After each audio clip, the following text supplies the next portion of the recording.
그런데 그렇게 고생하니까 주님께서 이렇게 음성이 들려요. 네가 이렇게 고생하고 배고프고 네가 이렇게 고난의 길인데 그래도 이 길을 가겠느냐. 다만 주님의 음성이 들리고 말씀하는 것 같아요.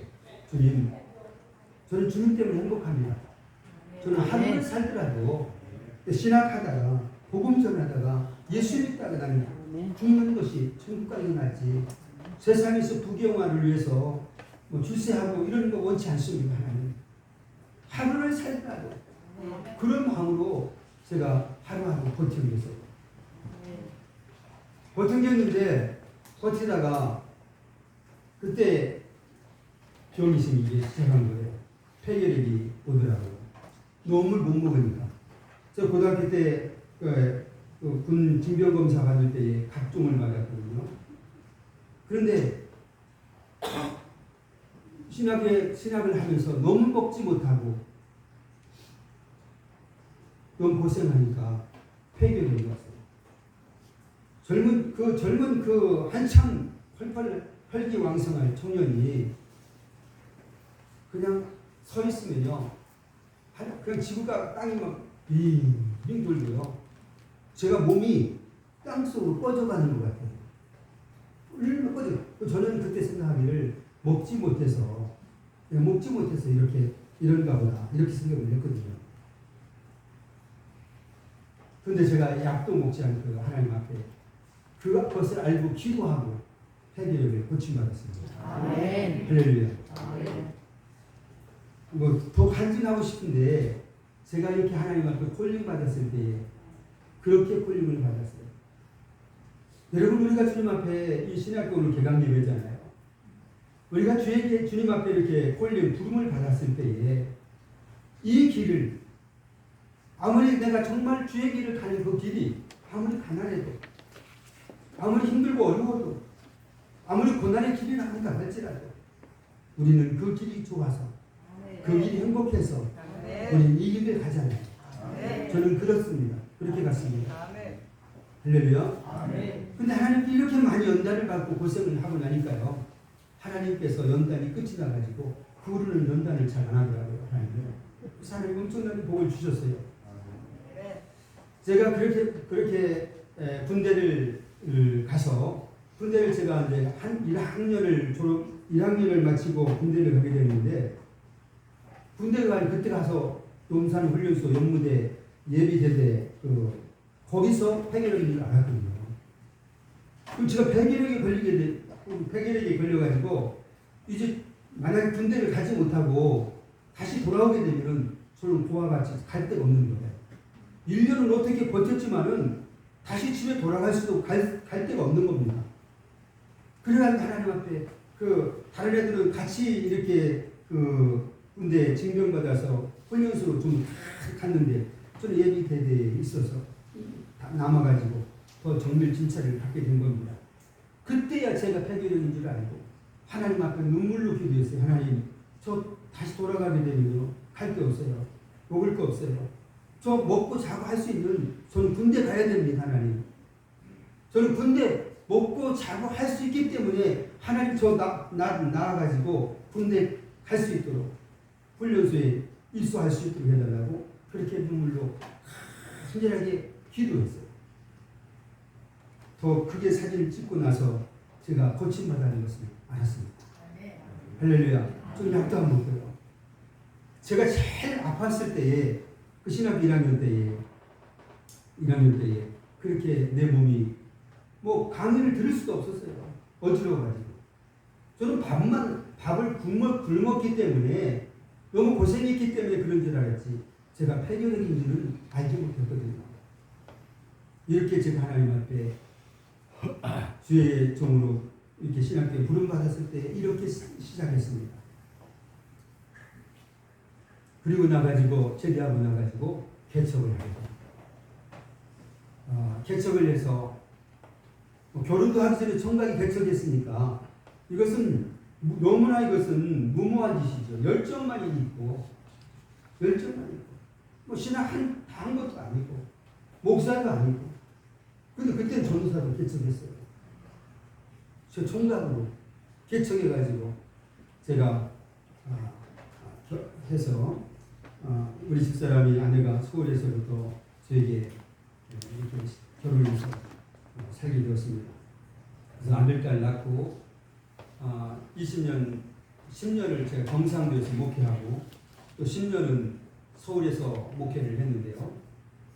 하나님께서 크게 복을 주시는데 그렇게 고생하고 또 하나님 앞에 연단받고 훈련받고 나니까 하나님께서 예전에 그 10년에 그 제가 개척하면서 정말 고생했던 그 경상도에서 목회를 하나님께서 서울 목회를 축복해 주시더라고요.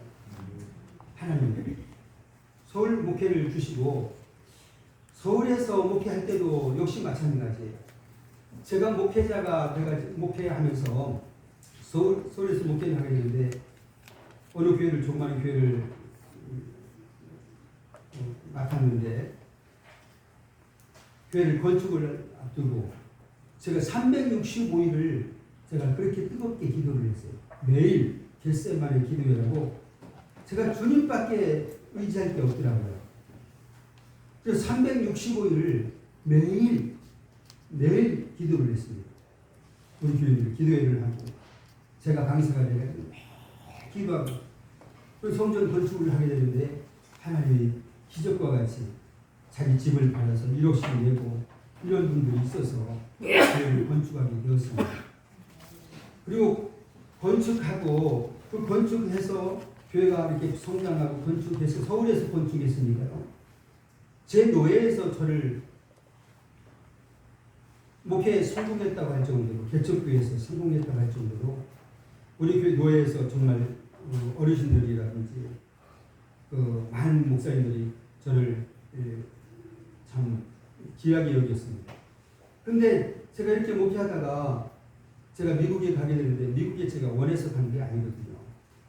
미국에 원해서 간 것이 아니고 제가 늘 하나님 앞에 부르짖었고 매년 첫 주에 설교했던 내용이 오늘 설교입니다. 오늘 설교 교회의 삶. 교회의 삶.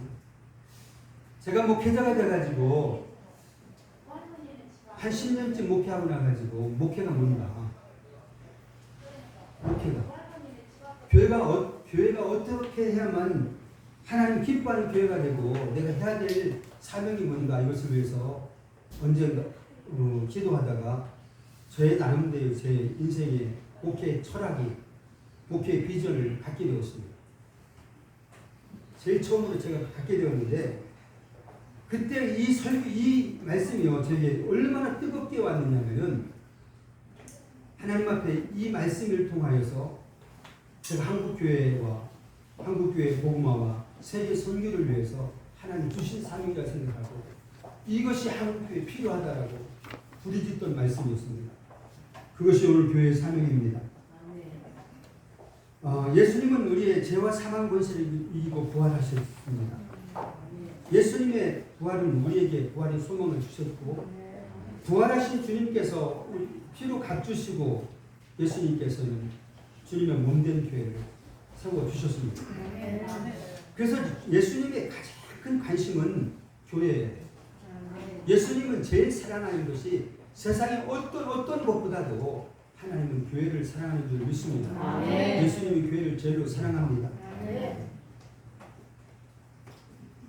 교회만이 하나님의 교회가 잘 되기를 원하시고 있는 것입니다. 저는 이 말씀을 통하여서 이 말씀을 받고요. 제가 이 말씀을 받을 때 얼마나 가슴이 뜨거웠는지 이루 말할 수 없어요. 제가 시간을 정하고 설교를 해야 될 것 같습니다. 47분이니까 10분까지 하겠습니다. 3시 10분까지. 제가 왜 그렇게 설교를 제가 제 간증으로 시작했는지 모르겠습니다. 다 했으니까 제 간증이 나가네요. 왜냐하면 신학교 개강예배이기 때문에 제가 이렇게 신학교를 출발했다라고 간증하게 됩니다. 저는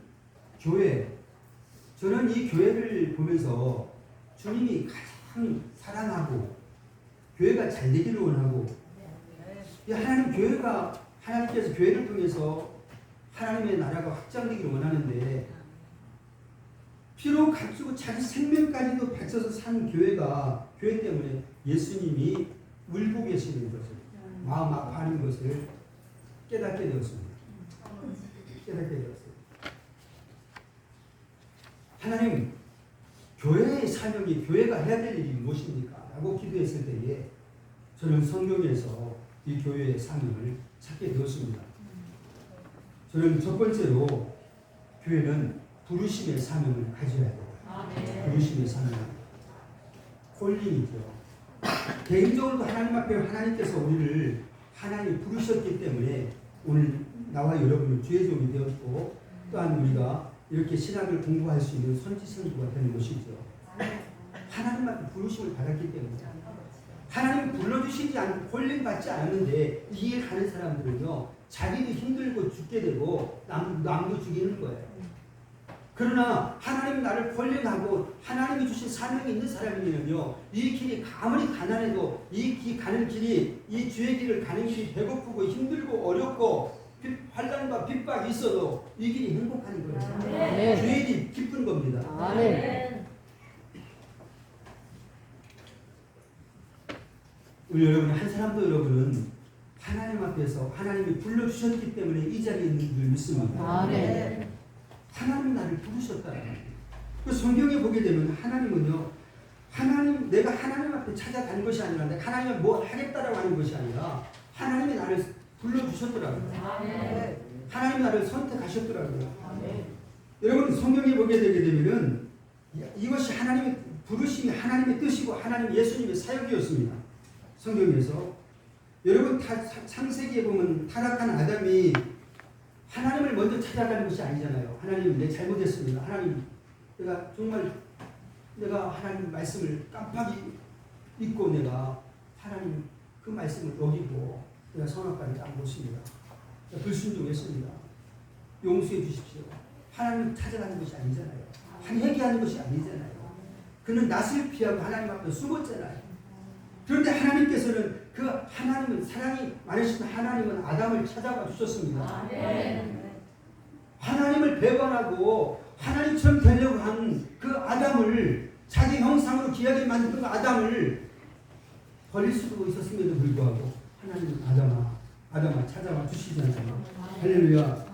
여러분 믿음의 조상 아브라함이 먼저 하나님을 안 게 아니잖아요. 그리고 이삭 숭배했던 그 집안에서 그런데 하나님께서는 아브라함을 하나님을 선택하셨잖아요.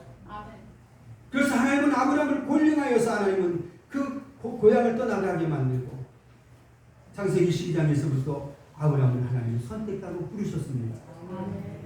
믿음의 조상이 되게 하셨습니다. 여러분 모세도 마찬가지죠. 여러분 모세가 하나님 앞에 자기가 하나님 앞에 자기가 태어날 때에는 바로에게 애굽에서 자기는 태어나면 남자는 죽어야 되는 그런 운명을 가지고 태어났잖아요. 근데 그가 하나님께서 이 모세를 그 부모를 감동시켜가지고 죽을 생으로 살려주시잖아요. 그리고 하나님께서는 모세를 택하고 부르십니다. 하나님께서는 왕자에 있을 때가 아니라 하나님은 호렙산 가시떨기의 불꽃 가운데서 하나님께서는 모세를 찾아오셨고 하나님은 모세를 부르셨어요. 모세에게 신을 벗게 하시고 모세에게 사명을 주십니다. 그리고 내 백성에게 가라. 큰 사명을 주셨죠. 성경의 모든 인물들을 보게 되게 되면 다 하나님이 택한 자였고 하나님이 불러주셔서 그들이 모세도 아브라함도 야곱도 다 그래요.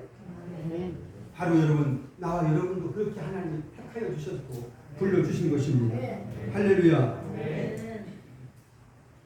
이사야서 여러분 43장 1절에 이렇게 하나님이 우리에게 말씀하지 않았습니까? 내가 너를 창세전에 택했고 지명하여 불렀나니 너는 내 것이다. 이 말씀이요. 하나님 나를 창세전에 나를 택정하셨다. 그리고 나를 불러주셨다라고 하는 거예요. 나 같은 죄인.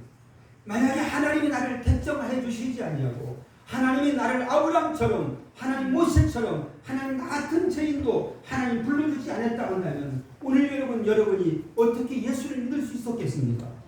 어떻게 여러분이 목사 될 수 있었겠습니까? 어떻게 우리가 신학교를 갈 수 있었겠습니까? 여러분 세상 부귀영화 버리고 이 길 가지 않을 거예요. 뭐 자기 나름대로 얼마나 의심도 많고 똑똑하고 그래가지고 하나님 없다고 하고 지금도 하나님 없다고 부인하면서 그냥 교만하게 살 수 있었을 거예요. 그런데 여러분 내가 이렇게 하나님을 아버지라고 부를 수 있고 예수님을 나의 구주로 영접할 수 있었던 것은 이것이 내가 한 것이 아니라 하나님 주신 선물이잖아요. 하나님 나를 택해 주셨기 때문에 불러주셨기 때문에 그래서 여러분 나와 여러분이 오늘 내가 나야 되는 것이 다 주의 은혜로 되는 믿습니다. 할렐루야.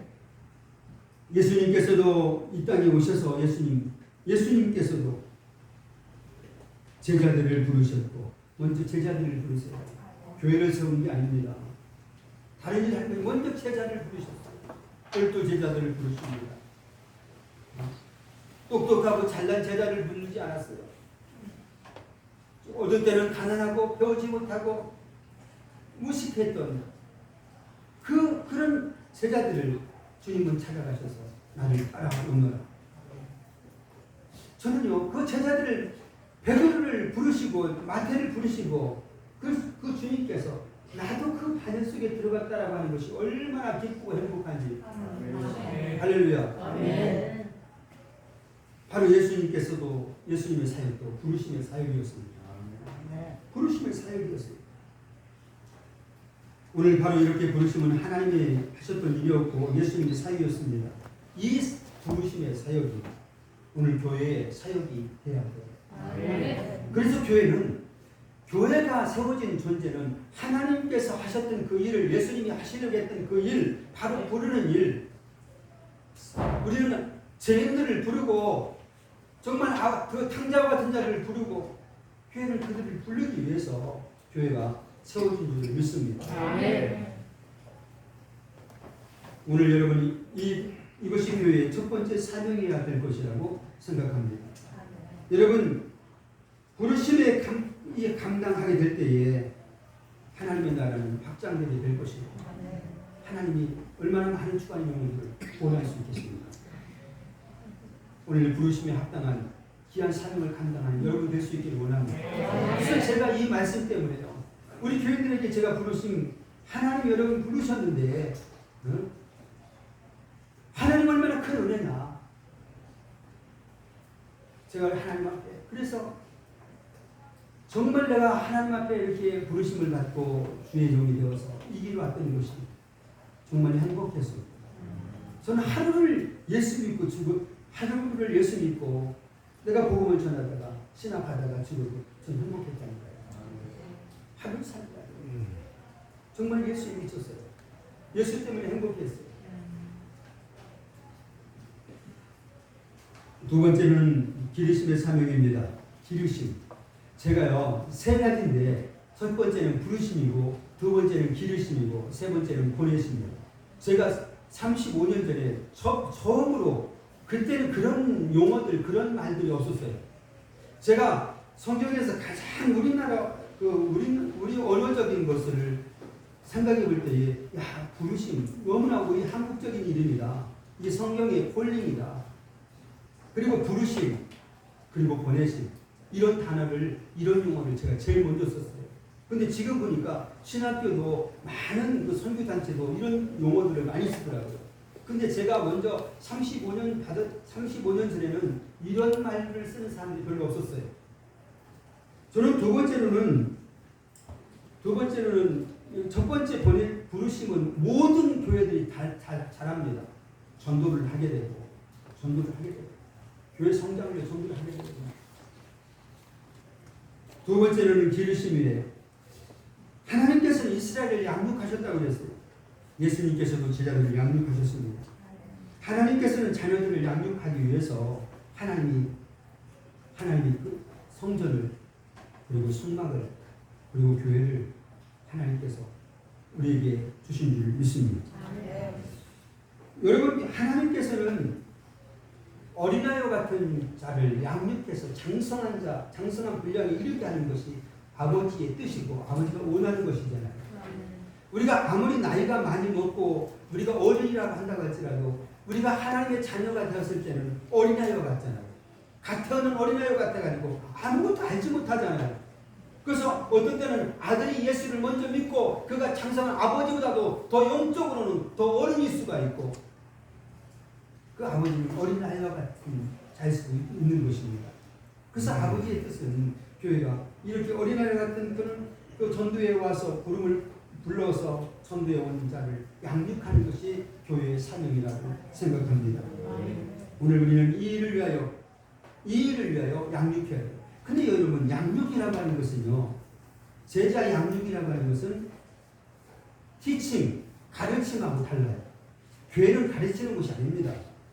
오늘 본문의 말씀도 가르쳐 지키게 하라고 했지만은, 교회라고 하는 것은요, 하나님의 어떤 그런, 천국의 모형으로서 가정이라고 하는 것은, 가정에서 가르치는 게 아니잖아요. 가르치는 것을 배우는 것은 학교지, 그죠? 가정은 양육하는 것이에요. 그냥 먹여주는 것이에요.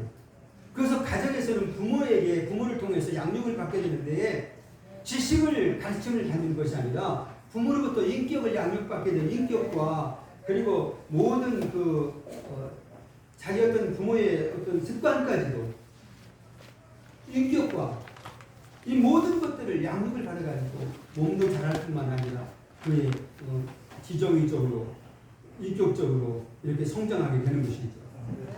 그래서 자녀는 어떤 부모가 양육하느냐에 따라서 그 자녀의 인격이 달라지잖아요.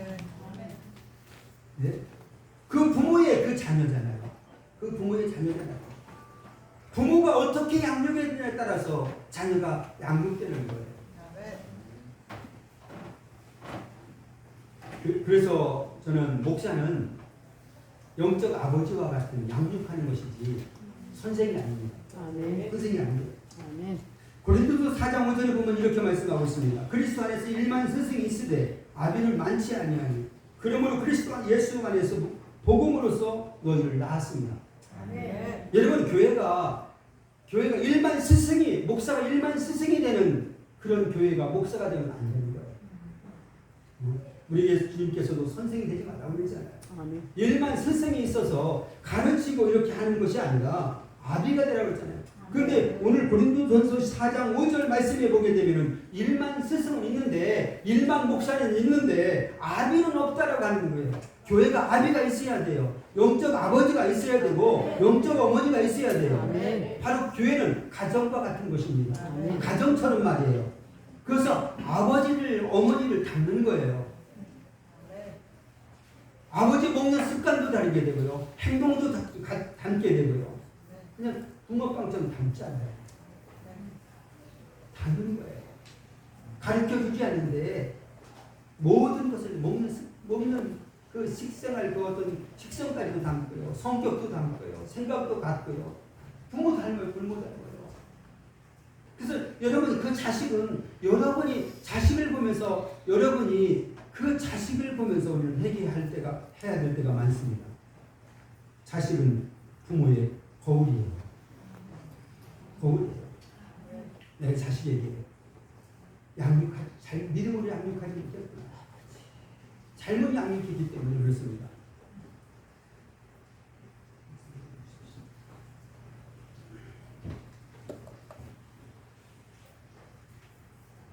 그러므로 여러분, 교회는 하나님 앞에서 가정과 같처럼 양육하는 교회가 돼요. 예전에 우리 한국교회가 제가 한 80년대 때 보게 되게 되면요, 제자 훈련이 한번 유행했을 때가 있어요. 근데 요즘은 그런 제자 양육에 그렇게 또 막 하지 않더라고요. 유행처럼. 그때는 제자 양육을 해야만 교회가 건강한 교회고 잘 이렇게 될 줄 알았어요. 그래서 제가 그 1대1 제자 양육 받으려고요. 옥하는 목사님 사랑의 교회 가지고 그 제자 양육 받으려고요. 근데 성경이 말하는 양육이 그런 제자 양육이 아니었어요. 제자 양육이 그냥 보여주면 돼요. 목사 닮는 거예요. 목사 영성 닮는 거고, 목사의 믿음만큼 성도들이 잘하는 것입니다.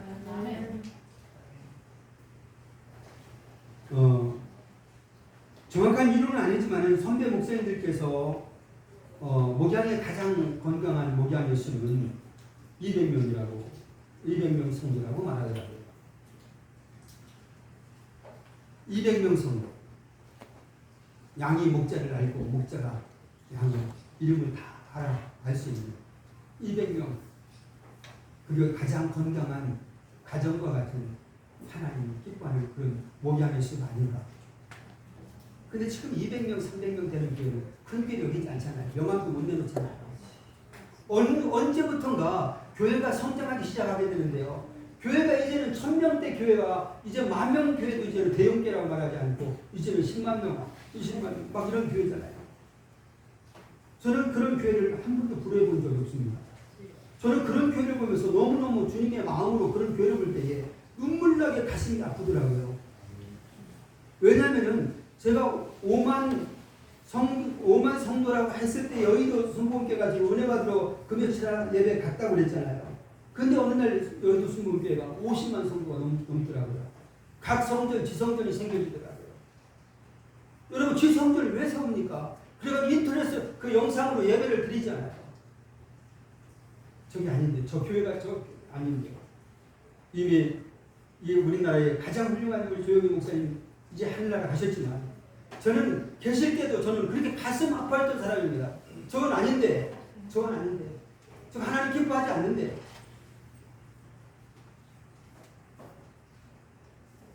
왜냐면은 불신자들만, 그 교회가 불신자만 전도해가지고 10만, 50만 됐다고 한다면 뭐 할 말 없습니다. 하나님 기뻐할 거라고 생각해요. 그런데 한국교회가 성장하게 될 때에 그런 대형교회가 생겨지게 되게 되면 다 수평이동입니다. 어떠한 교회가 세워지게 되게 되면 큰 교회를 먼저 세워지는 거예요. 사역자들 많고, 찬양 사역자들 많고, 시스템이 좋고, 주차장이 좋고, 소문은 몰리게 되는 거예요. 그런데 교회가 수평이동합니다. 개척해서 가는 거예요. 지구촌 교회가 또 그런 교회고, 이 교회 옆에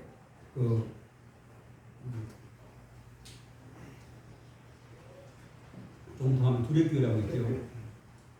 제 인생의 모토와 같이 가장 제가 만담의 적은 없지만은 가장 존경하고, 제가 신학교 때에, 제 20대에 정말 제가 가장 존경하고 제 인생의 롤모델, 내가 저 사람처럼, 저분처럼 내가 살아야 되겠다고 생각했던 분이 있습니다. 바로 두레교회 김진호 목사님이세요. 저는 시골에서 개척교하고 전사 때에 목회하면서 그분의 테이프를 늘 받아가지고 보면서 얼마나 은혜를 받고 영향력을 받았는 기억이 나요. 또 그분이 한마디씩 말씀으로 이 정치적이나 여러 가지로 세상에 이렇게 한마디 던질 때마다 큰 영향력, 파괴력이 있었거든요. 야, 저분이 남양만 저 바닷가에서 갈 데 오갈 데 없는 사람과 공동체 하면서 그곳에서도 그 말씀을 전하게 될 때에 전국의 신학생들과 기회 정도를 믿는 자들에게 복음이 전해지게 되고 은혜 받았단 말이에요. 그런데 그때 김준호 목사님 모르겠어요. 저는 그분과 대화 나누지 못했지만, 그렇지만 그분이 이제 스타잖아요. 한국의 가장 유명한 분이잖아요. 아직 끝까지 저는 원래 그분이 깡통목회라고 해가지고 청계천에 그 천막촌에 있었을 때에 그 거지들에게 밥을 먹이고 그들과 함께 지내면서 목회를 했거든요. 그 책을 보고 또 남양만으로 갔을 때에 그분을 보면서 제가 그분처럼 나도 목회자가 되어야 되겠다. 가난한 자를 위해서, 오갈 데 없는 자들을 위해서, 그들을 위해서 필요한 목회자가 되어야 되겠다. 근데 어느 날 그분이요, 두레교회를 만들더라고요. 야, 그러면서 제가 얼마나 실망했는지 몰라요. 그 두레교회가 지어졌을 때에 이 교문위에 제가 아는, 그때 우리 노예들이 너무나 많이 있었는데요. 노예 교회가 있었는데, 두레교회가 생겨질 때 그 세워지면서 많은 목사님들이 더 멀리 다른 데로 이사 갔어요. 교회들이 다 가게 그쪽으로 몰리고 막 그러니까. 이게 한국 대형교회 되었어요. 여러분, 우리 이제 목회 시작한 우리 목사님들과 우리 전사님들, 저는 이제 은퇴를 얼마 남지 않아서 이제 미련도 없습니다만은 어떤 목회를, 어떤 교회를 원하세요? 나도 저렇게 성공해가지고 저렇게 큰 교회, 나도 대형교회 세워서 세계 선교를 내가 가장 크게 하는 그런 목회를 하고 싶다라고 생각합니까? 아니. 저는 그것을 보면서 김준호 목사님 그때 보니까 얼마나 실망했는지. 근데 벌써 은퇴하고 이제 다시 돌아가셨잖아요. 그때의 그 분이 생각할 때는 다른 분들이 정말 다 개척, 다 교회를 세워가지고 다 온누리교도 세우고 사랑의 교회도 세우고 지구촌교도 세우고 그분도 같이 그 일을 따라하는 거예요. 저는 여주 순공교회 저는 안 된다. 하나님 앞에 저렇게 해서는 안 된다.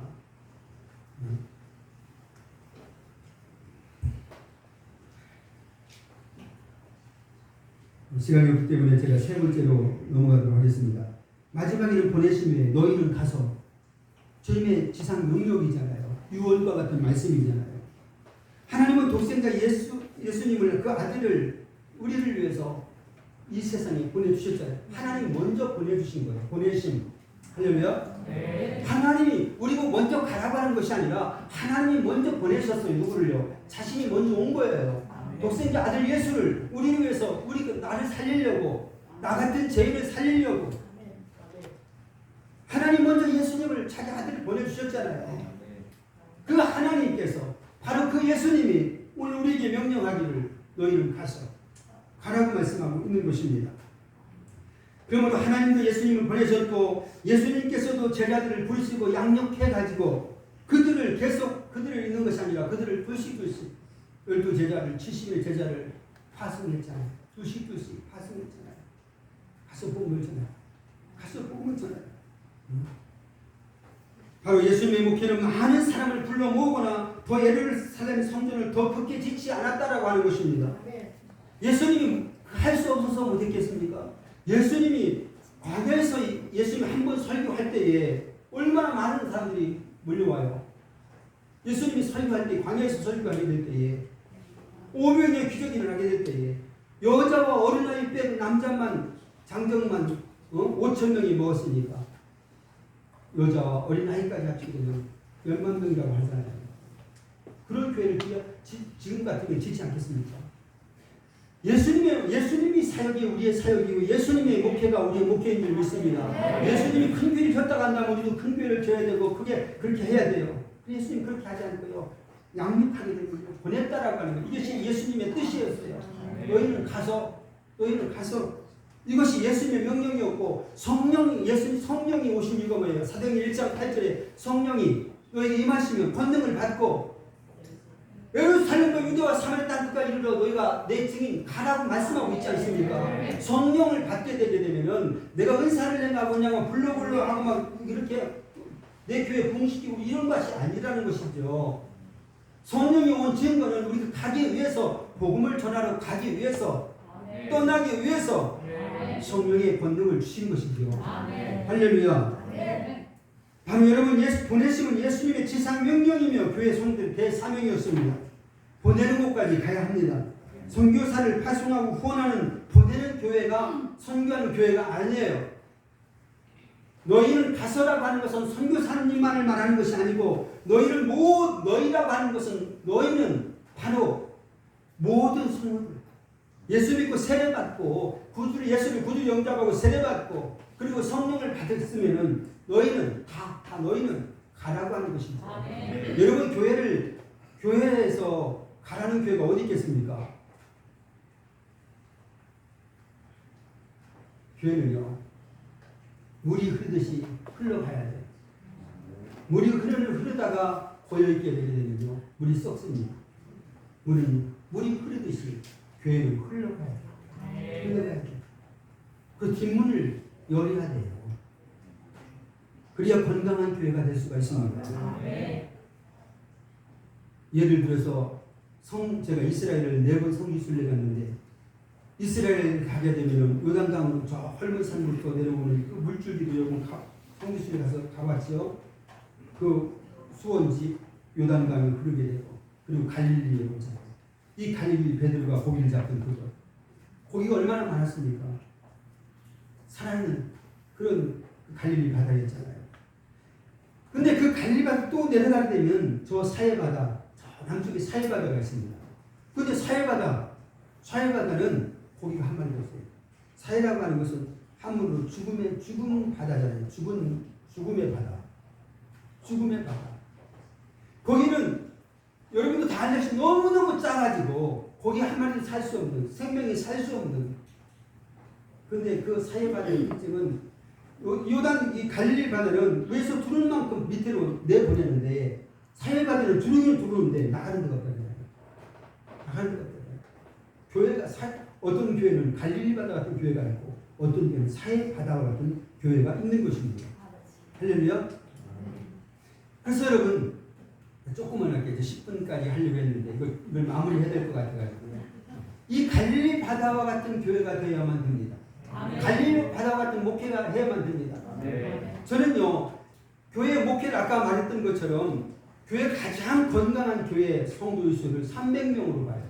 300명은 저는 뭐든지 할 수 있다고 생각해요. 하나님께서 저는 예수님 12 제자도 다 예수님을 배반하고 예수님을 다 떠나갔잖아요. 여러분 12명보다는 낫잖아요. 지금 목회가요. 그런데 12명 가지고 목회가 안 되겠고 목회를 조금 하나님 앞에서 더 큰 일 하려면 300명이면 참 교회가 좋겠다. 이런 생각을 제가 하고 저희 교회를 지금도 저희 미국의 교회 우리 교회 한국일보 광고에 우리 교회 광고나 뭐라고 써 있느냐면 우리 교회는 300명을 제한한 교회입니다. 어떤 분이 질문하더라고요. 왜 300명을 제한하느냐. 성령께서 교회를 복음 전도의 문을 열어주시게 되게 되면 막 그룹대같이 몰려오게 되는 거예요.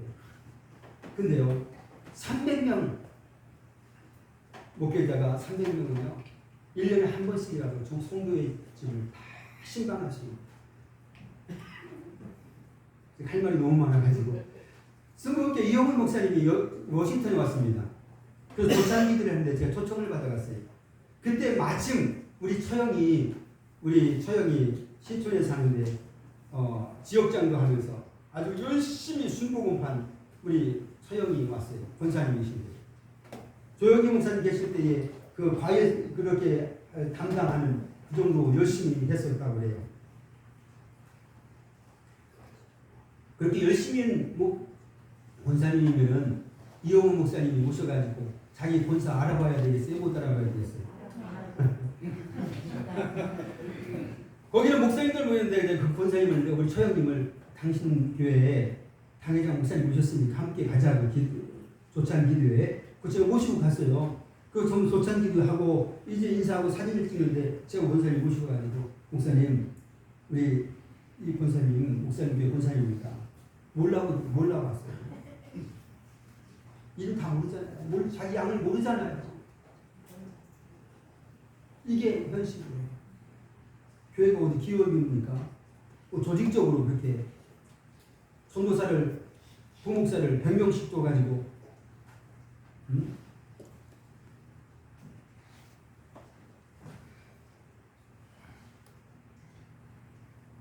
저는요 고여있는 웅덩이는 썩게 되어 있습니다.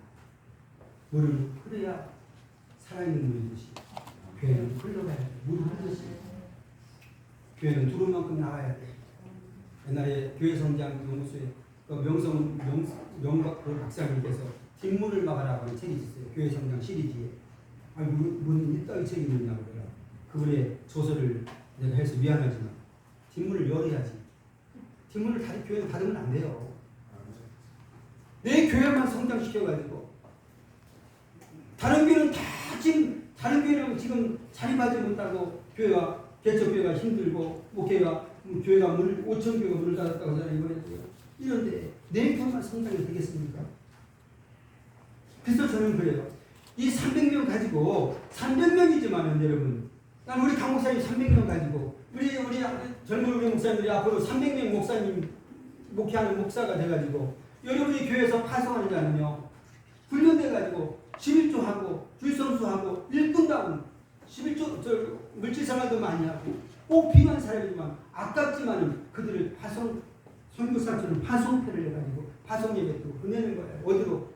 단기 선교도 보낼 수 있고 교회에서 가장 가까운 데서 가장 어디든지 우리 하나님은 어디든지 일일 다녀올 수 있잖아요. 봉사로 선교하러. 그래서 교회가 300명 교회가 3,000명을 보내고 교회가 3만 명을 보내고 할렐루야. 이 300명이 얼마나 기도원 용사가 300명이었잖아요. 32,000명의 군사들이 모였는데 그것이 위대한 군대와 그것과 32,000명도 작거든요. 10만 군대는 돼야지. 근데 하나님 많다. 돌려보내라. 다 돌려가고 또 나가고 10,000명 남고 그래도 많다. 300명만 남잖아요. 이 300명은 3,000명보다도 더 강하고 32,000명보다도 더 강하고 권세가 있습니다.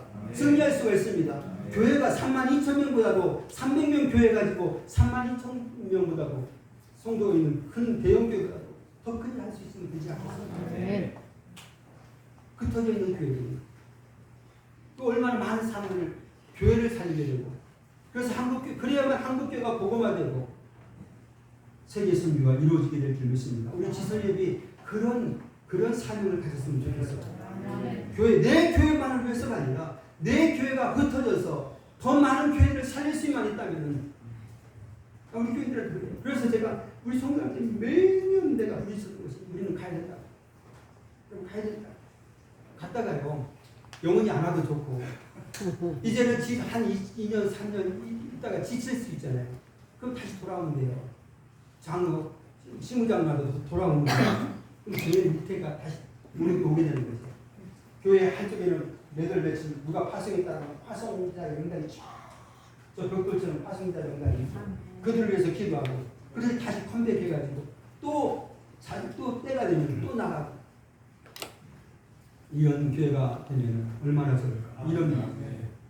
여러분 우리가 목사로서 부름을 받아가지고 하나님 앞에 하나님이 내가 성공하려고 하는 이것이 하나님이 원하는 거라고 교회 성장이 하나님이 원하는 것이라고 이것을 우리가 그렇게 자기 당착에 빠지지 않고 정말 주님 하나님이 하셨던 일이 예수님이 하셨던 일이 그리고 그런 목회가 아니다. 내 교회를 통하여서 많은 중국하는 영혼들을 살릴 수 있는 한국 교회를 살릴 수 있는 세계 선교를 할 수 있는 이런 교회 사명이 되었으면 참 좋겠습니다. 이런 우리 신학교가 되었으면 좋겠습니다. 이런 목사들이 많이 배출됐으면 좋겠습니다. 우리들 통해서 앞으로 그런 일들을 할 수 있기를 우리는 소망합니다. 이 시간 우리 다 같이 하나님 앞에 기도하겠습니다.